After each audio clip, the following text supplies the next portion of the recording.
Hi, everybody. It's Keith with New Groove again. Today, I want to talk about empathy, but also I want to talk a little bit about politics.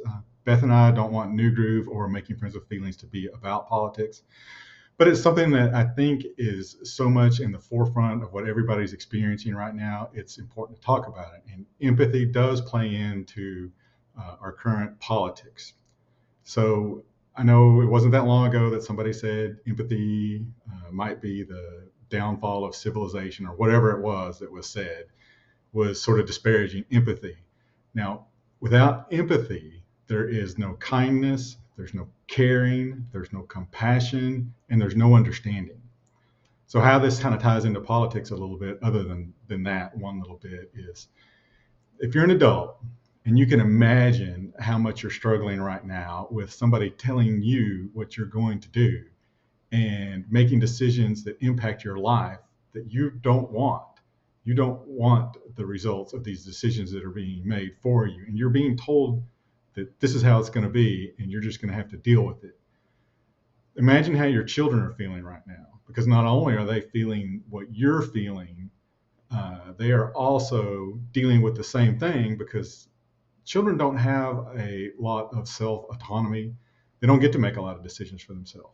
They spend a lot of time being told, this is what you're going to do. This is where you're going to go to school. This is what you're going to eat. This is what you're going to wear. And they need to have, uh, boundaries. They need to learn those things. But there are certain situations where they could probably make decisions for themselves, and there's no big, long-term impact, or it's not going to go on their permanent record or anything like that. They can start making some of their decisions, and that might help them. But they are also feeling what you're going through, and that's how empathy works. Children are very empathetic by nature, and it's not until we sort of teach it out of people that they start to lose some of their natural empathy.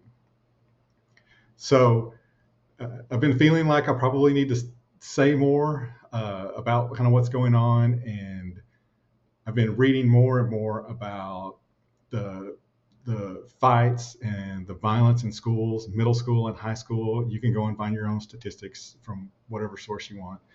But there's definitely an uptick in that. Just in Azle ISD, they've been on the news lately. Here just outside of Fort Worth, there was a stabbing up in Frisco ISD between two students. So back to empathy, it's if we don't start teaching children how to understand and communicate their big emotions and feelings, how to have some emotional intelligence at a very young age, I think this is going to continue to get worse. Um, we see it in adults a lot. You might even say, oh, well, the high school kids are fighting just because, it's that time of the year. But we also say that during the summer when it's really hot. There's more violence during the summer because, people are hot and they're on edge. So I think what it boils down to is that without empathy, without learning how others are feeling and how to accept that within ourselves, to go ahead and say it's okay to feel how someone else is feeling, it's okay to have kindness and compassion and understanding of others and be considerate of their feelings, it's going to get worse. People have started to rally lately around their political beliefs and what they want to happen. So they're protesting. They're not just standing on the sidelines saying, oh, well, I guess this is just what's going to happen to me. And children do that a lot too. They protest in their own individual ways. It might just seem like they're having a temper tantrum, but they're probably more like protesting for adults when you really think about it. So Beth and I have been working on this for a long time. I know the city of Fort Worth now has a program to help the Fort Worth ISD reach their literacy goals with their students. But what I'm saying is they might increase their scores with literacy, math, science, and all of that. But if we don't take a stand right now with our emotional intelligence, start teaching children those social, emotional skills to communicate, to understand what they're feeling, none of that's going to make a huge impact.